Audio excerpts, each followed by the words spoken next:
What's going on, everyone? Russell here. Going to break down the April 25th NBA playoff slate. So, only very significant news is Van Vliet is ruled out. So, we'll get to him in a sec and how that affects the Raptors, and not only the Raptors, the Philly as well. But let's touch on the early game first. So, we got Nets Celtics, and this is a tough one to break down. I'm going to be honest. We've seen the Celtics double KD. He's really struggling. Hasn't hit value in any game against them, really. And you would imagine the Nets are going to find a way to adjust and get him the ball in an easier way because it's not working what they're doing now, right? Um, but it doesn't really get any easier for them because Robert Williams is coming back, probably going to see around 30 minutes. And he's great defender. So it doesn't make it any easier. um, so I wouldn't fade KD in case they adjust, but I expect this to be an intense game, very defensive, very physical. Um, Probably going to go with the under on points if I had to pick one. Um, And the Nets, Bruce Brown's playing amazing. They need more from Seth Curry if KD still struggles. I don't have much advice on this one except to not fade KD. I like Robert Williams a lot at 5,500 on DK as a tournament play. Don't know how popular he'll be, but we'll see. That's all I have to say in that early game, honestly. So let's jump right into Raptors Philly, which I think is much more interesting.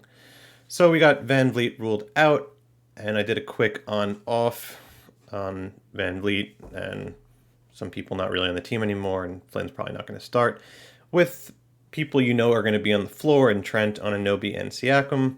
It's not a big sample size, only around 83 minutes, but no surprise, Gary Trent gets an increase in usage by 5.7%.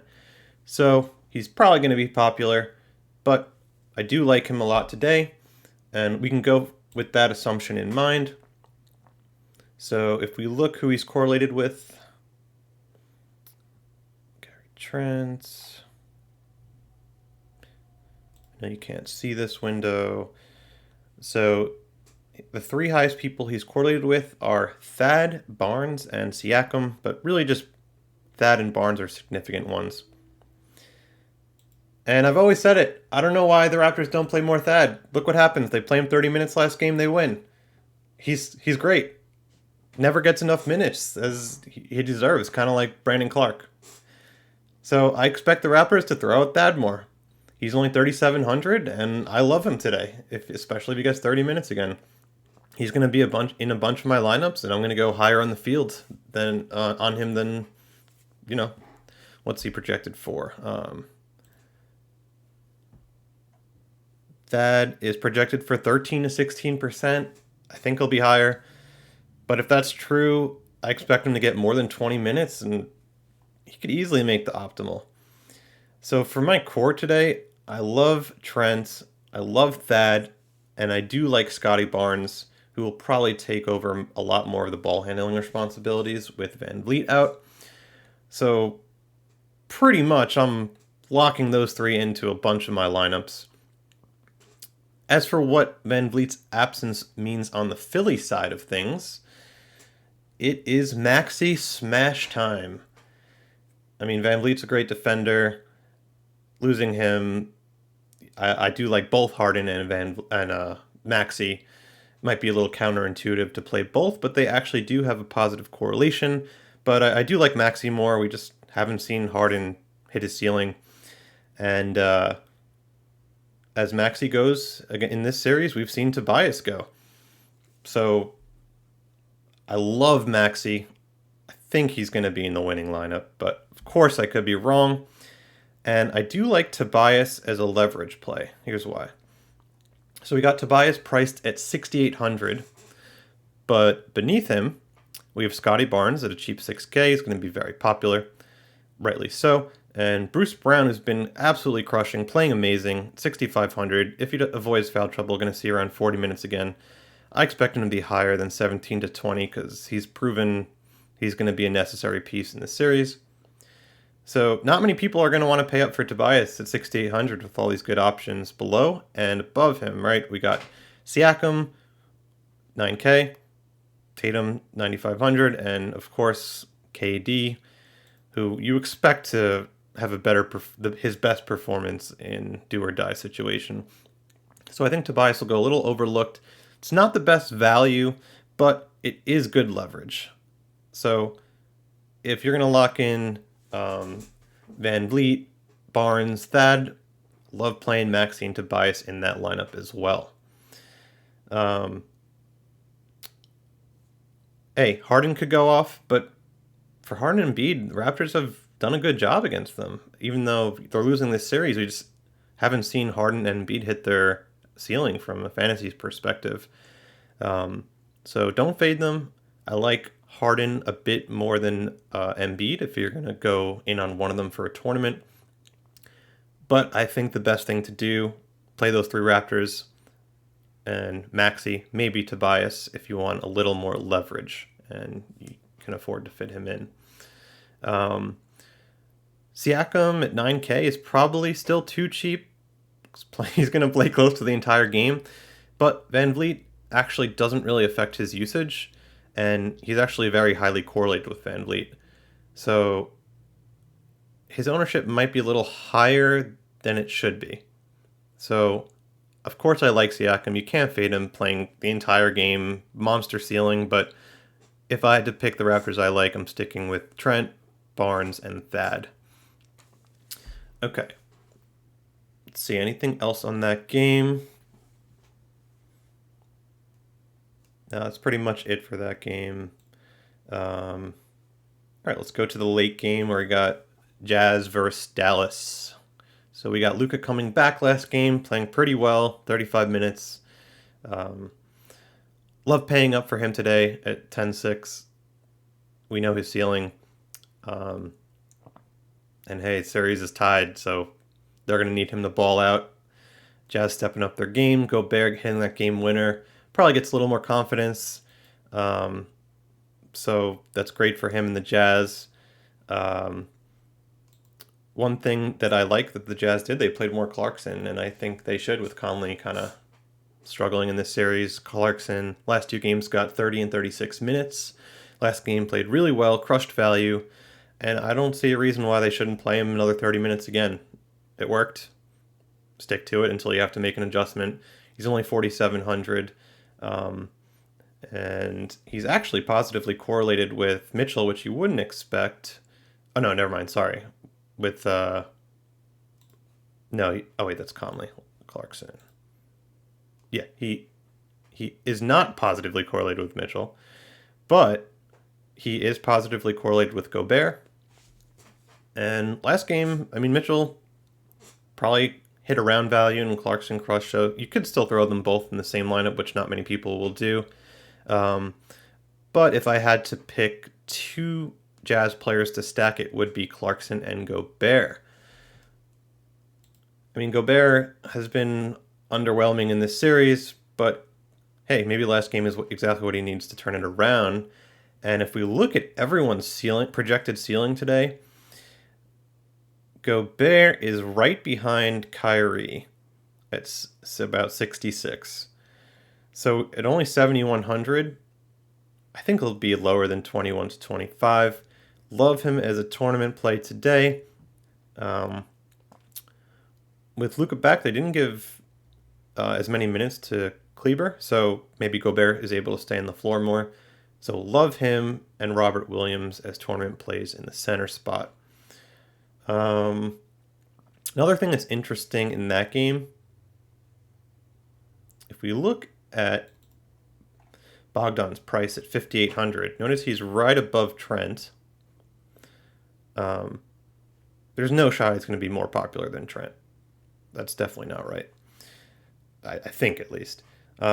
So if you pay up an extra 100 for Bogdan, he's actually more highly rated in my model and has a higher ceiling. We've seen him go over 50. He's playing around 40 minutes a game. So I like Bogdan a lot as a tournament play. You could play both him and Trent in the same lineup. But if you kind of want to go lighter on Trent, throw Bogdan in instead of him. Um, let's see, he's positively correlated with Gobert, right? If you think Clarkson, doesn't crush, just has an average game, go Bogdan and Gobert. So love those three. Of course, Mitchell could go bananas, but it's kind of been more of a slower paced series. So I think he's pretty much about hitting his ceiling every game around 40 to 50. We know it's higher, but I prefer going in on Gobert, Clarkson, and Bogdan. So Bogdan's very interesting, being 100 more than Trent. As far as the Mavs, let me just filter out for them.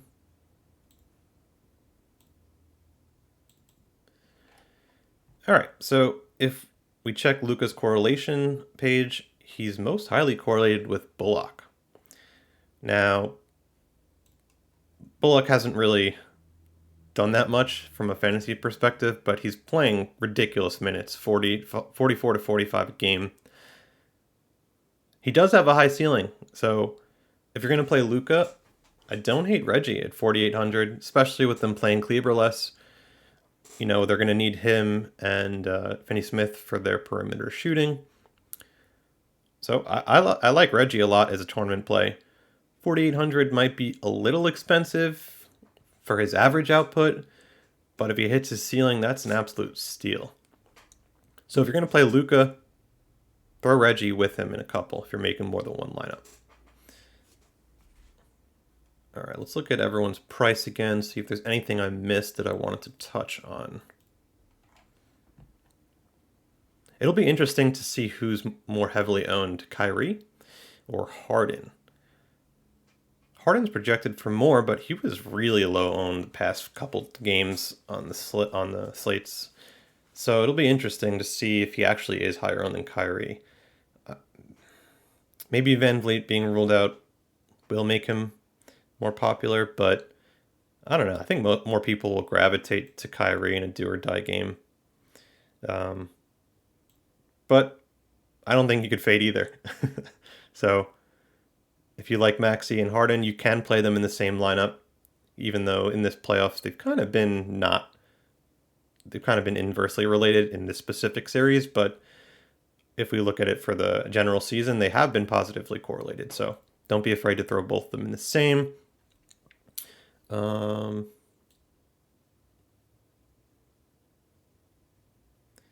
One person that will go overlooked is Anunoby at 6,700. Most people will not really want to pay that much when you can get Trent and Barnes for cheaper. But he does have a ceiling at around 50, maybe slightly lower, but around there, especially with Van Vliet out. So he will give you leverage. Him and Tobias will give you a lot of leverage from that game. So consider him if you're making a bunch.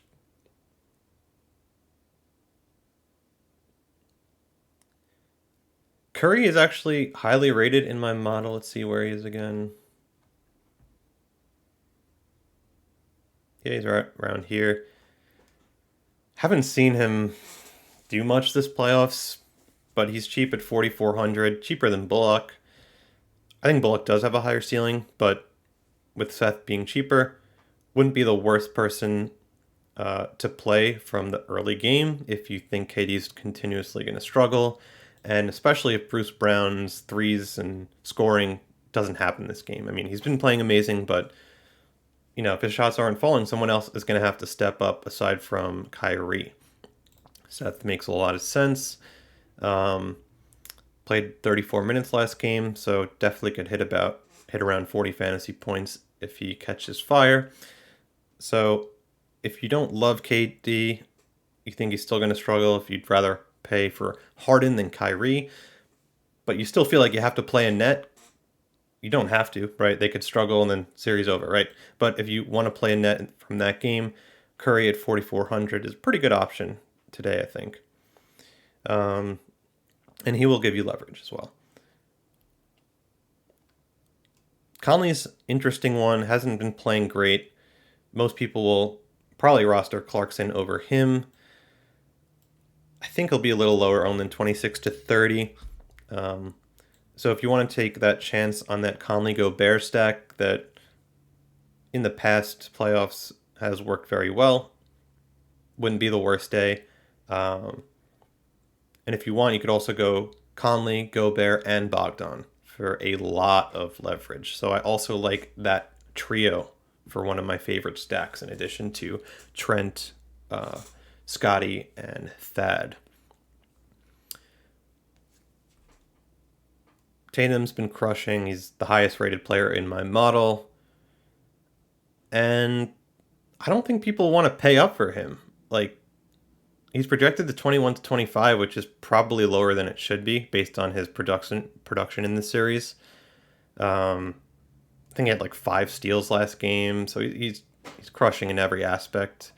Struggled with his shot percentage a little bit past in the earlier games of the series, but getting him to 21 to 25, below KD's projection, Harden's projection, even Embiid. I don't think Embiid will be that high, but hey, Tatum at 9,500 could be a steal at that ownership. Another person that might go overlooked, Jaylen Brown at 8,200. Has been playing really good defense, really solid with his fantasy production, consistent around 40. So he's another player that kind of takes the place of Van Vliet's salary range today. And I don't think people are going to want to play him. I think they're going to want to pay down at shooting guard, whether you're playing Clarkson or Trent, or they're going to go up to to Kyrie, to Harden, and I guess he's also small forward eligible, right? So that even helps more to reduce his ownership with Trent and Barnes being rostered a lot there. So I think Jaylen could go a bit overlooked on this slate. And hey, I mean, if everyone performs as they should, right, around their price range, Jaylen's ceiling could break the slate if he, hits a ceiling of 60 to 70. Not my favorite play, but I probably will go a little higher than the field is on him. All right, so we talked about Reggie. We talked about Seth. Royce isn't the most exciting option at 4K, but could pay off. Anyone else I'm missing? All right, so we talked about a lot of people that'll give you leverage in Tobias, maybe Conley. What's Robert Williams' projected ownership? Let's see.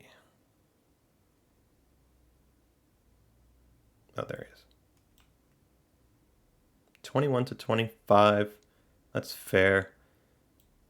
But with a ceiling of, 40 to 50 at 5,500, love him as a tournament play. And it's crazy. If we look at Gobert's projected ceiling today, 66. I mean, we know he can do it, but based on his recent performances in this series, you wouldn't expect it to be projected that high. So I love him and Robert Williams as my tournament plays at center.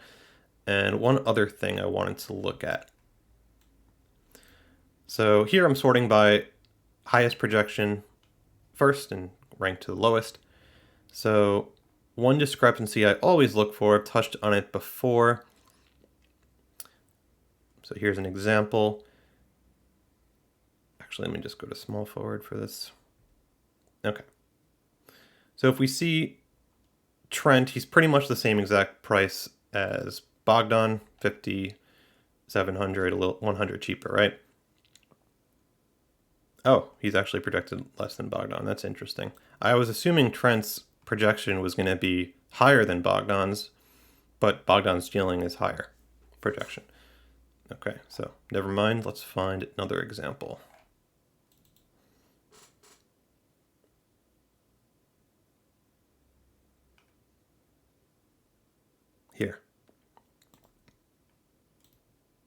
Oh, no, sorry. We got to sort this by position. Otherwise, it doesn't make any sense.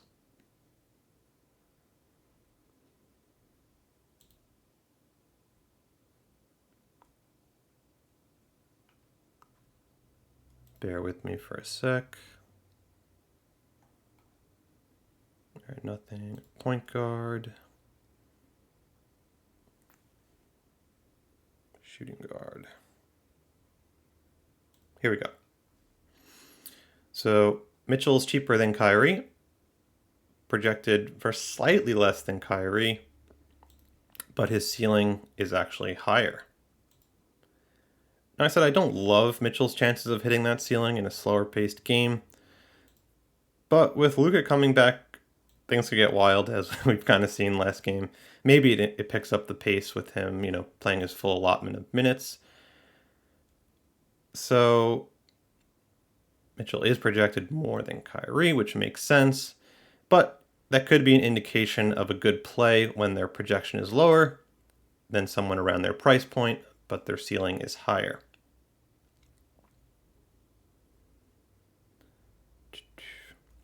Same thing with Seth Curry and Jordan Clarkson. Sort by here. That's actually interesting. Seth is cheaper, has a higher projection and a higher ceiling. I was assuming Clarkson's would be a higher projection, which I think it should be. I think he's going to see 30 minutes, so I think that's why it's driving it down. So if he is playing 30 minutes, these would actually both be higher. But if he does see 25, let's say Conley plays better, Seth is a cheaper price, higher projection, higher ceiling, so he could be a good pivot. Definitely an indication of a possible good pivot. I mean, Brunson's been playing great. He's at an awkward price range. Luka's coming back, so he's not going to be popular. Could be an interesting play at 7,200, if Luka gets into foul trouble or if his injury starts acting up. So he'll give you a ton of leverage. Only throw him in one if you're making a bunch, though. I think that's pretty much it. We can go talk about a few dumpster diving plays. Depending on who the Raptors start, maybe they start Armani Brooks. He's probably min price, I think. Let's see.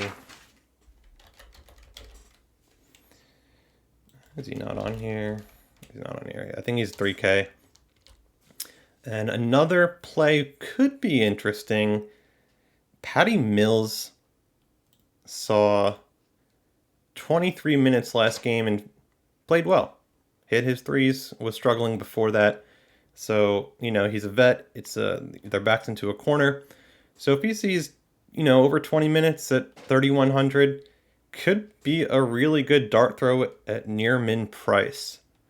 So if you don't like Curry at 4,400 and you need to save some salary and want someone who's very low owned, Mills at 3,100 could be a good play. If he hits his ceiling, it's probably above 30. So that will definitely put him in the optimal if that happens. Again, only make a lineup with him if you are making a bunch of lineups. One last quick look. I think that's it for the slate. Good luck, everyone.